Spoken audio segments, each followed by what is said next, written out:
I say this with seriousness and respect, but your department is out of control. You are spending like you don't have a budget. You're on the verge of running out of money for the fiscal year. You are illegally refusing to spend funds that have been authorized by this Congress and appropriated by this committee.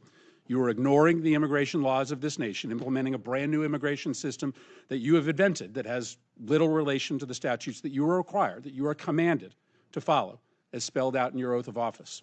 You are routinely violating the rights of immigrants who may not be citizens, but whether you like it or not, they have constitutional and statutory rights when they reside in the United States. Your agency acts as if laws don't matter. The New York Times reported last week that on July 7, 3 days into the emergency response effort, FEMA call centers responded to less than 20% of the calls coming in from disaster victims for help.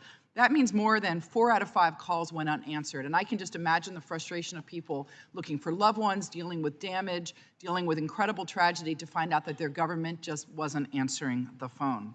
Secretary Noem, however, claimed that on Meet the Press that the New York Times piece was, quote, fake news. New York Times is reporting that thousands of calls from flood victims to FEMA call centers went unanswered in the middle of this ongoing disaster because you didn't renew contracts to keep call center staff in place until nearly 1 week after the floods. Why did it take so long to extend those contracts? It's just false. Those contracts were in place. Nobody, it didn't take 5 days? No employees were off of work. Every one of them was answering calls. So false reporting, fake news, and it's discouraging. So I'd like to clear this up for the record. Isn't it accurate that 80% of, at least, of the calls that went to FEMA call centers on July 7th went unanswered? When the tragedy struck, we knew there would be a simple yes or no question. They either answered the calls or they didn't answer the calls on July 7th. When there was a spike in calls, FEMA was there to answer the calls. The majority of the calls were answered at the call centers. Well, that's not what the report says. The report says that that on July 5th, as the floodwaters were starting to recede, FEMA received 3,027 calls from disaster survivors and answered 3,018 of them, which is over 99%. Contractors with 4 call center companies answered the vast majority of the calls. That evening, however, Ms. Noem did not renew the contracts with those 4 companies, and hundreds of contractors were fired, according to the documents and the person briefed on the matter. The next day, July 6th, FEMA received 2,363 calls and answered 846, or roughly 35.8%, according to those documents. And on Monday, July 7th, the agency fielded 16,419 calls and answered 2,613 of them, which is only 15.9%. That's shown by official documents. And FEMA officials were incredibly frustrated by the lapse in those contracts and that it was taking days for Ms. Noem to act. Secretary Noem, what is habeas corpus? Well, habeas corpus is a constitutional right that the president has to be able to remove people from this country and suspend their right to. Let me stop you, ma'am. Habeas right corpus, excuse me, that's incorrect. President habeas Lincoln corpus, used it. Excuse me. Habeas corpus is the legal principle that requires that the government provide a public reason for detaining and imprisoning people. If not for that protection, the government could simply arrest people, including American citizens, and hold them indefinitely for no reason. Habeas corpus is the foundational right that separates free societies like America from police states like North Korea. As a senator from the Live Free or Die state, this matters a lot to me and my constituents and to all Americans. So Secretary Noem, do you support the core protection that habeas corpus provides, that the government must provide a public reason in order to detain and imprison someone? Yeah, I support habeas corpus. I also recognize that the President of the United States has the authority under the Constitution to decide if it should be suspended or not. It has never Let us be clear, though, that this president... It has never been done without approval of Congress. Even Abraham Lincoln got retroactive approval from Congress. So I have been asking executive branch nominees a simple question over the past few months. If the president orders them to break the law, I've been asking, will you follow the law or follow the order? I want to ask you a more specific question here.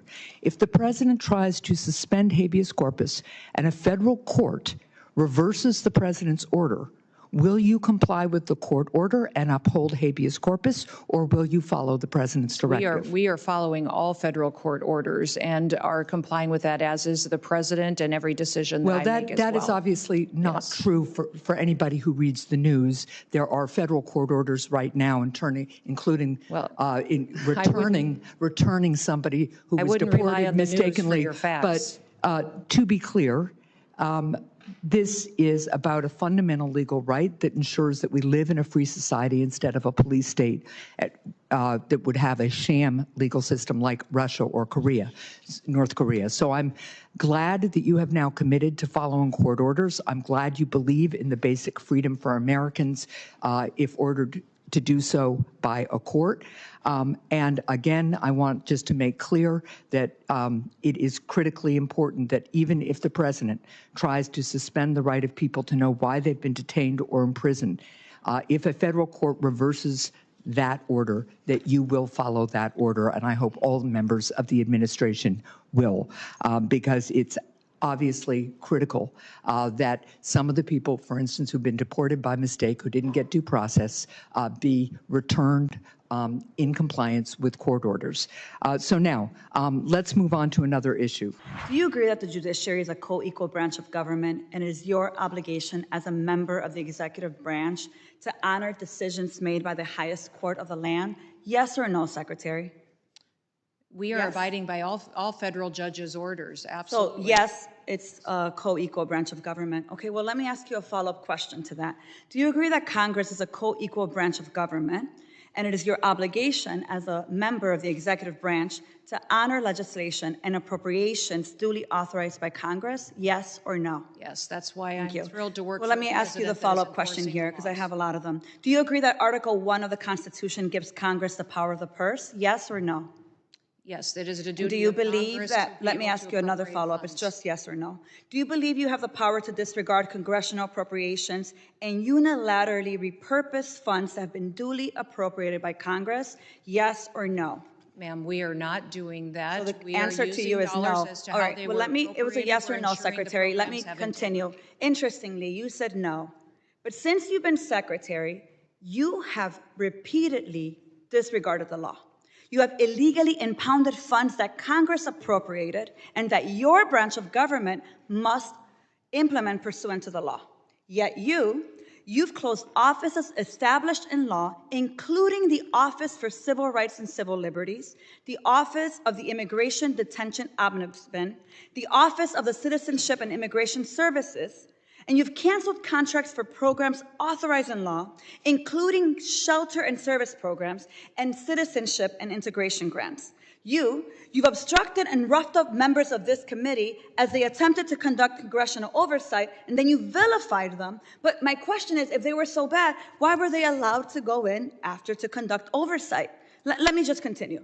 You redirected funds to terrorize our communities. You created taxpayer-funded political propaganda campaigns to terrorize families and children who don't sleep at night because of the terror of those commercials that you are putting out there. You hold sick, disrespectful press conferences in my state where, let me be clear, you are not welcome. You corruptly used emergency authority to avoid procurement to make Trump's private prison donors richer by directing $45 billion for them to expand ICE detention centers. You defunded work to address real threats to the homeland, all while you pursued college newspaper editors, labor leaders, and even a Harvard scientist who failed to declare frog embryos at the airport. Clearly, we don't have time for all my questions, so I have 13 pages worth of questions that I will be submitting to the record that I expect you and the administration to answer. But here is my final question to you. When you took your oath, did you swear to support and defend the Constitution of the United States of America? Yes or no? Yes, I did. So I find that laughable. You don't behave like someone who takes that oath seriously. And let me tell you why. We don't live in a dictatorship or a monarchy. Trump's will is not the guiding doctrine of this nation, and our country is not a playground for his or your twisted authoritarian fantasies. We are a democracy We defend the Constitution and we affirm the rule of law. We respect the co-equal branches of government and we uphold our rights, even when we disagree. The foundation of our nation is based on a core set of constitutional rights upon which our prosperity, our pluralism, and our peace depend on it. You, however, have been leading this work for 116 days, and in that time, you have profiled and dehumanized our neighbors. You've betrayed our constitutional commitment to due process. You've deported United States citizens. You've undermined the courts. You've broken the law. You've engaged in corruption, and you've weaponized the immigration system to violate civil rights. As Senator Murphy perfectly stated, your department is out of control, but you're responsible. You have betrayed the sacred fundamentals of your oath.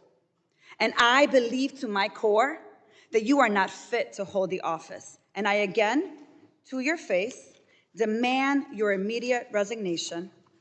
And I put it and place it on the record for all of us to see. With that, Chairman, I yield back. This weekend, the president made the remarkable statement that he, quote, doesn't know whether he has to uphold the Constitution. You, however, have taken a different position, both in your confirmation hearing and when you took the oath of office. You said that you were committed to complying with the Constitution. Do you still stand by that statement? Absolutely. I believe President Trump Excellent. as well. Let's start with Article 1, which gives Congress and only Congress the power of the purse. No money shall be drawn from the Treasury, but in consequence of appropriations made by law. But this administration is freezing, terminating, and even clawing back federal grants and awards that were already signed into law. These are taxpayer dollars that were appropriated by Congress for the specific purposes that we laid out. So, Secretary, let me ask you, do you believe the administration has the authority to subvert appropriations law to freeze and terminate congressional funding? The administration and the Department of Homeland Security used our authorities that we have to evaluate every grant that was in front of us and meet statutory requirements, but also to make sure that they were being spent appropriate. So, of course, the president is within his authorities. Make sure Ma'am, that this we is went my time. forward. Thank you so much. Of course, the president's within his authorities to drive policy decisions within the bounds of federal law and the Constitution, but that's not what you've been doing. What I'm asking is whether you believe you have the authority to ignore appropriations law. Do you believe that the Constitution gives the executive branch unilateral authority to withhold funds appropriated by the legislative branch? We have evaluated grants to make sure if they're being spent appropriately, and work that is underway and was authorized has continued. Other grants that have not been started and have not been authorized or obligated, we have reevaluated. And I think you're talking specifically about grants potentially within FEMA that were non-disaster related grants. I'm talking Those broadly, ma'am, programs are and being- Article 2 does not give the executive the authority to withhold funds, period. And multiple courts have weighed in to agree. Multiple courts have ruled in agreement. Congress controls the power of the purse. That is a fact. That's not a question. That is a fact. And so if the president disagrees with certain spending, Congress passed the Impoundment Act to create a legal process to seek rescissions, and we expect him to follow the law. This administration is not just ignoring the constitutional power of the people's elected representatives. It is also violating the fundamental right of individuals. Do you believe that the Constitution grants everyone in our country the right to due process, including non-citizens? The administration has the authority to. Ma'am, I'm looking for a yes or no question. Yes or no. Do you believe the Constitution? Yes, ma'am. Do you, We have ma'am? not conducted in Claiming my any time, kind of Mr. impoundment. Chairman. Time is yours. Okay, Secretary Noem, I'm just looking for a yes or no here. Do you believe the Constitution guarantees due process to everyone in America?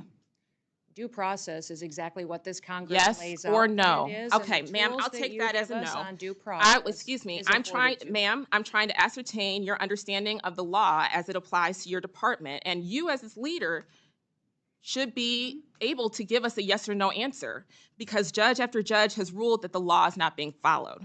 Do you believe that the U.S. government has the authority to deport American citizens?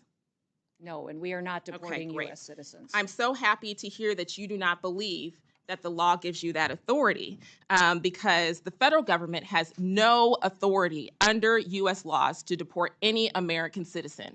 And as I know, everyone viewing this hearing today knows that several American citizens have been deported to date. That is not Secretary true. Noem, that was not a question. Secretary Noem, that oath that we both swore before taking office was to protect and defend the Constitution of the United States. Not the president, not a political party, the Constitution. And that's what we're going to keep doing here at the Appropriations Committee. Thank you. I yield back. Secretary Noem, on May 5th, the Customs and Border Patrol, Border Protection, CBP, quietly rescinded, I'm not sure it's even been reported, their, quote, processing of pregnant and postpartum non-citizens and infants, end quote, policy, which was issued on January 28, 2022, citing it as, quote, obsolete or misaligned with current agency guidance and immigration enforcement policies. That January 28th policy memorandum followed years of inadequate care documented by a report from the Inspector General of the Department of Homeland Security showing that the treatment of pregnant, postpartum, and nursing women and infants was just horrendously and horrifically inadequate. And a recent site visit by Senate Judiciary Committee staff confirmed that this problem is continuing, that pregnant women being detained do not have access to adequate health care. Do you agree or disagree that babies and pregnant women within CBP and ICE custody should receive care that are tailored to their specific needs? And why, in God's name, would that policy be rescinded providing that care?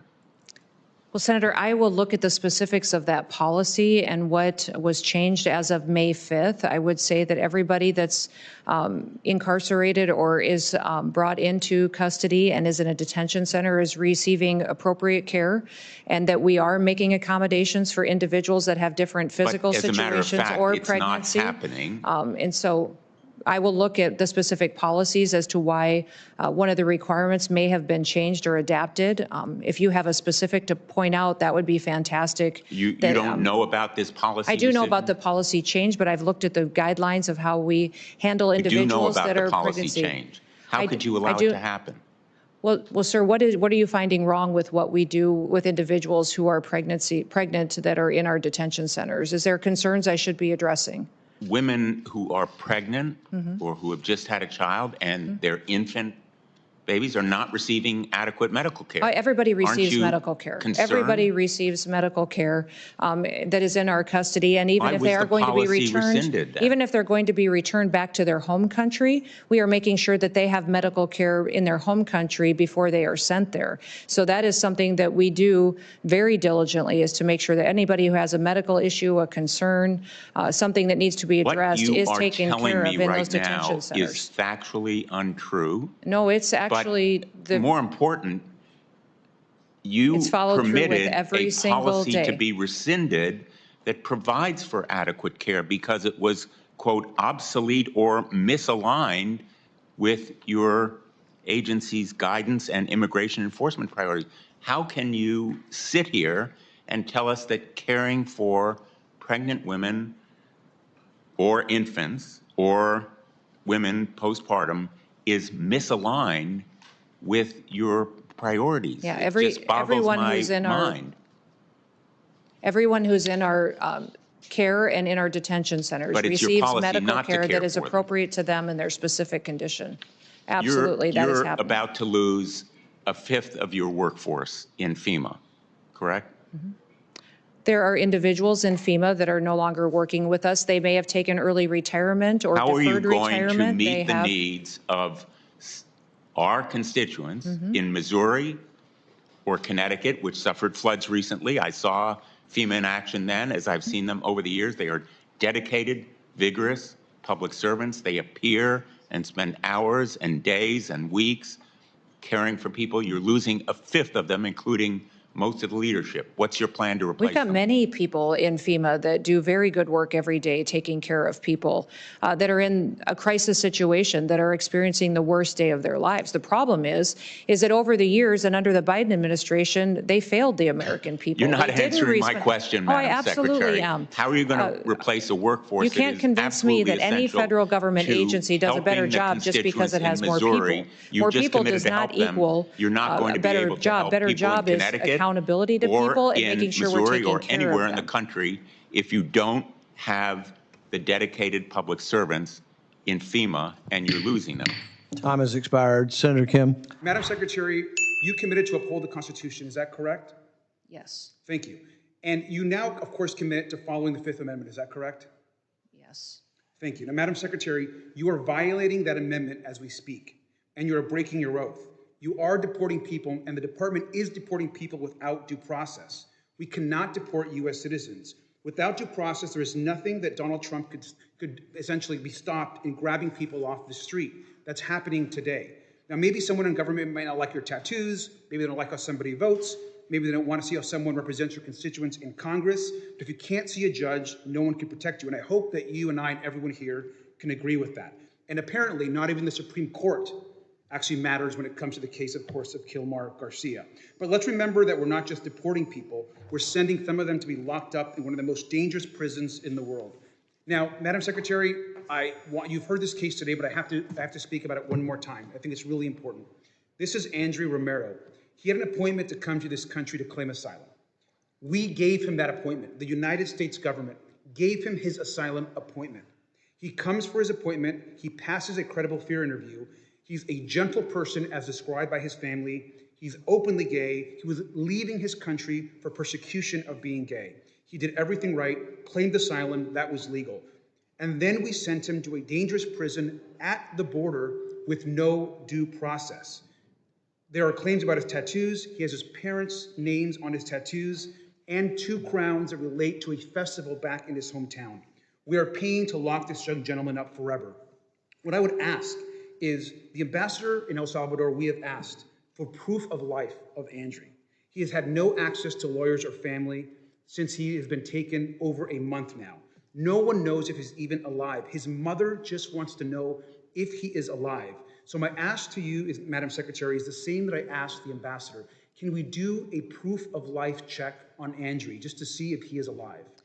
Congressman, we are utilizing the tools that Congress has given us to apply due process to individuals. We are doing that for every person, and we are making sure that we're following what you have given us as far as guidance and how things should be implemented. Would you commit to just letting his mother know, as a mother to mother, if Andrew is alive? He was given an asylum appointment by the United States government. We gave him an appointment. We said, Andrew, come to the border at this time to claim asylum. He was taken to a foreign prison in El Salvador. His mother just wants to know if he is alive. Can we check and do a wellness check on him? Our asylum applications are different than the granting of asylum, and I don't know the specifics of this individual case. This individual is in El Salvador, and the appeal would be best made to the president and to the government of El Salvador on this. This is not under my jurisdiction. Madam Secretary, you have said that CCOT in El Salvador is one of the tools in the toolbox that you have. You have said that and has been quoted as saying that. You and the president have the ability to check if Andrew is alive and if he's not being harmed. Would you commit at least into looking and asking El Salvador if he is alive? This is a question that's best asked to the president and the government of El Salvador. Absolutely. And I think you know very well that you could ask that question. What you are choosing to do, Madam Secretary, is disregard this young man's life, this young man's family, who was given an appointment by the United States. I think it is shameful that you won't even request to see if this young man is alive. His family has no idea, has no access to lawyers. I would hope that we would have the humanity to just check if this young man is okay. With that, I yield back. It's shameful. My first question for you is a pretty simple one. It's basic civics. Which branch of government does the Constitution give the authority to interpret what the law is, the judiciary or the executive branch? Sir, going forward, the interpretation of the law, you make the laws in this body. The judicial branch makes sure that they have integrity and they're applied properly to individuals. So I'm just going to take that as the judiciary branch. Now, let's focus for a second on what the judiciary branch has said about this case. We know the Supreme Court has said 9-0 that, notwithstanding your statements under oath here today, that Mr. Kilmar Abrego Garcia was afforded due process, he was in fact not afforded due process, because then if he were, you would have seen the withholding order that did not permit him to be deported to El Salvador. Now you allege, and I guess the Attorney General alleges, that he's a member of MS-13. That may very well be, that very well may be the case. And if he is, now that that is a foreign terrorist organization, certainly the immigration laws would allow him, and in fact require him, to be deported. I certainly would support that. But the problem that we have here is what you allege, what Ms. Green alleges, what the Attorney General alleges, is not the judiciary. You don't get to decide whether or not he is an MS-13 member. And you don't have to take my word for it, because Judge Wilkinson, a Fourth Circuit judge, very conservative, addressed this argument. He said, the government asserts that Abrego Garcia is a terrorist and a member of MS-13. Perhaps, but perhaps not. Regardless, he is still entitled to due process. If the government is confident in its position, it should be assured that position will prevail in proceedings to terminate the withholding of removal order. Will you commit right now to give Mr. Abrego Garcia that process where you can prove your allegation that he is a member of MS-13? Congressman, that judge that you just quoted did not say he was not a member of MS-13. Who did say that he was a member of MS-13 was law enforcement officers that encountered this individual. Yeah, he knows that. This is a Fourth Circuit judge. He knows all of what the evidence is, and he's saying if that evidence... So you're not going to commit to follow this order? You won't commit to follow this court order? By the way, he identified Madam Secretary, himself. I reclaim my time. Stop filibustering. Stop filibustering. By gang members of MS-13. Will you give Mr. Abrego Garcia the due process that the Supreme Court and Judge Wilkinson has required you to give him? Abrego Garcia is an El Salvador resident who is in his home country. If he were to come back to this country, he would be immediately removed again. How do you know? He has received and been treated appropriately, so sir, and he is not. How can you say he's been treated appropriately if the Supreme Court has ruled 9-0? 9-0 that he hasn't been treated appropriately. Why is your opinion better and have more authority than the Supreme Court? Investigators, 2 judges, an immigration court that all said he was MS-13 and was removed from this country. But you understand, that is you saying that. That is you saying that. That is them saying that. This no. And law that is you officers making that in the determination. Case they built against him. If you don't the trust court has considered all that. The judge has considered all that, Madam Secretary. And if you would be quiet, because I'm reclaiming my time, you are not following this court order. But let's focus on the court order, because this opinion also says that to facilitate, which the Supreme Court is requiring, is an active verb. It requires that steps be taken. What steps have you taken to return Mr. Abrego Garcia to allow him to get due process? Abrego Garcia is in his home country. What steps have you taken? If your continued advocacy for him were to... I'm not advocating for him. I'm advocating for a court order, Madam Secretary. The court order says that you must take steps to follow the court order. You are here under oath. What steps have you taken to return Mr. Abrego Garcia pursuant to this court order? It's got to be extremely discouraging to be one of your constituents. To see you fight for a terrorist like this and not fight for them is extremely alarming to me. I'm fighting for due process, and that's under the Constitution. The gentleman's time has expired. Due process. The gentleman's time has expired. I now recognize Ms. Green for 5 minutes questioning.